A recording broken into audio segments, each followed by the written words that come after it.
नमस्कार। SPT news में आपका स्वागत है। पेश है 31 जनवरी शनिवार दोपहर 3:15 बजे राजस्थान के विभिन्न शहरों की 15 बड़ी खबरें।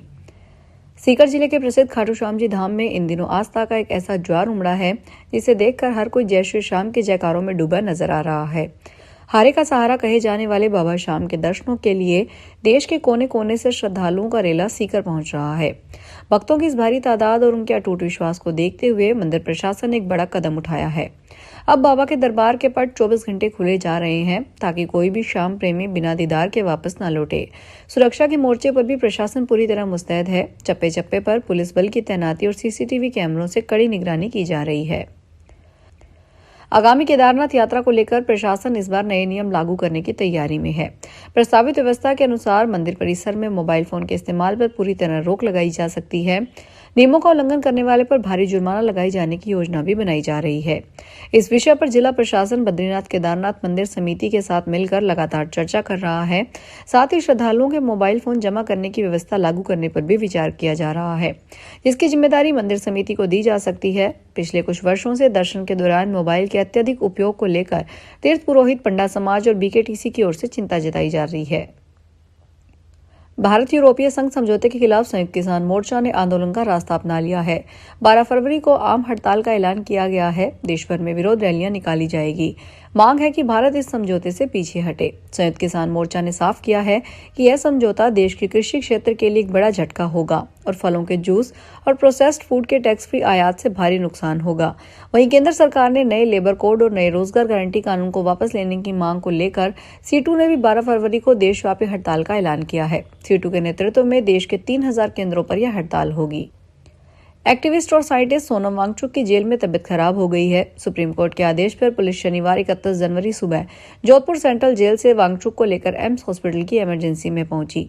यहां करीब 1.5 घंटे तक उनका चेकअप किया गया। एम्स सूत्रों के मुताबिक उनके पेट में प्रॉब्लम है। वांगचुक का शुक्रवार को भी एम्स में टेस्ट के लिए लाया गया था। मशहूर हिंदी फिल्म 3 इडियट्स सोनम वांगचुक के जीवन पर बनी हुई है। भीलवाड़ा में अवैध बजरी खनन और परिवहन पर लगातार कार्रवाइयों के बाद भी बजरी माफिया के हौसले बुलंद हैं। आज शहर के श्री गेस्ट हाउस चौराहे के पास की गलियों में बजरी से भरे ट्रैक्टर ने जमकर तांडव मचाया। तेज स्पीड और तंग गली से निकलने के चक्कर में इस ट्रैक्टर ने 3 बिजली के पोल को टक्कर मारकर बुरी तरह डैमेज कर दिया। बिजली के तार चालू लाइन में हवा में झूलते रहे। 3 टू व्हीलर को अपनी चपेट में ले लिया। गनीमत रही कि इस हादसे में कोई जनहानि नहीं हुई। गाड़ियां और इलेक्ट्रिक के पोल बुरी तरह डैमेज हुए। मौके पर अफरा तफरी मच गई। जयपुर रेलवे स्टेशन पर यात्रा करने वालों के लिए एक महत्वपूर्ण बदलाव होने जा रहा है। कल यानी 1 फरवरी से स्टेशन के प्लेटफॉर्म नंबर्स में बड़ा फेरबदल दिखेगा। यात्रियों के बीच होने वाले भ्रम को दूर करने के लिए रेलवे प्रशासन ने प्लेटफॉर्म नंबर 6 और 7 का नाम बदलकर अब 1A और 1B करने का फैसला किया है।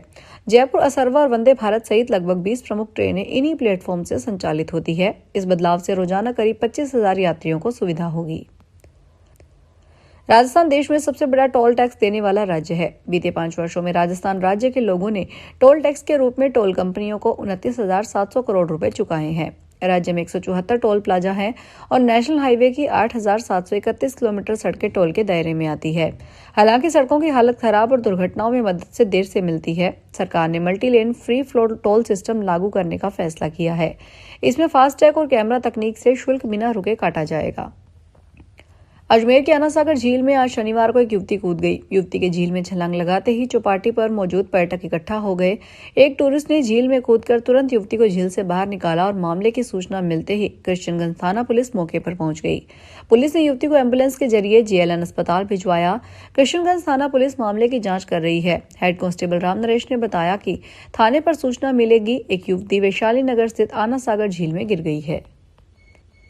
जोधपुर शहर के फिल्टर प्लांट, पंप हाउस, पाइपलाइनों के आवश्यक रखरखाव व सफाई के लिए 3 फरवरी को जोधपुर शहर के सभी फिल्टर हाउस में जलापूर्ति बंद रहेगी। जन स्वास्थ्य अभियांत्रिकी नगर वृत्त जोधपुर के अधीक्षण अभियंता राजेंद्र मेहता ने बताया कि जोधपुर शहर के कायलाना, चौपासनी व सुरपुरा फिल्टर हाउस से संबंधित सभी क्षेत्रों में 3 फरवरी को होने वाली जलापूर्ति 4 फरवरी को तथा 4 फरवरी को होने वाली जलापूर्ति 5 फरवरी को की जाएगी।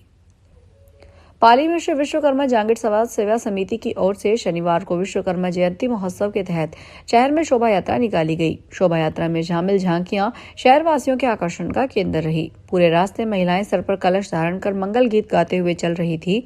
कलाकारों के शिव तांडव नृत्य ने शहरवासियों का मन मोह लिया। शोभा यात्रा के स्वागत में शहर में जगह जगह स्वागत द्वार भी लगाए गए। शोभा यात्रा शहर के बीडी नगर स्थित विश्वकर्मा मंदिर से गाजे बाजे के साथ रवाना हुई। डीडवाना कुचामन पुलिस ने वांछित अपराधियों के खिलाफ चलाए जा रहे अभियान के तहत 5000 के इनामी अपराधी जितेंद्र सिंह को गिरफ्तार किया। जितेंद्र सिंह पिछले 3 महीनों से फरार चल रहा था और पुलिस थाना खुनखुना का स्थायी वारंटी था। वह हनुमानगढ़ जिले के पल्लू पुलिस थाना क्षेत्र में भी वांछित था। आरोपी जितेंद्र सिंह पुत्र महेंद्र सिंह निवासी पाटन थाना डीडवाना जिला डीडवाना का रहने वाला है। उसे पुलिस थाना पल्लू हनुमानगढ़ में 5000 का इनामी बदमाश घोषित किया गया था। जोधपुर नगर निगम के पुराने कार्यालय में वर्षों से बंद पड़ी एक तिजोरी को खोला गया। यह उस वक्त चर्चा और हल्के फुल्के मजाक का कारण बन गई जब उसे खुलवाने पर उसके अंदर केवल 1 रुपए का सिक्का निकला। खास बात यह रही कि तिजोरी खोलने की प्रक्रिया में निगम को करीब 2500 रुपए खर्च हो गए। दरअसल पुराने कार्यालय की साफ सफाई और रिकॉर्ड सत्यापन के समय अधिकारियों को यह तिजोरी दी गई थी। जानकारी के अनुसार यह तिजोरी वर्ष 2005 में लाई गई थी। सरकारी दफ्तरों की लंबी कतारों और महीनों के इंतजार को पीछे छोड़ते हुए झुंझुनू नगर परिषद ने एक ऐसी मिसाल पेश की है जिसकी चर्चा पूरे प्रदेश में हो रही है।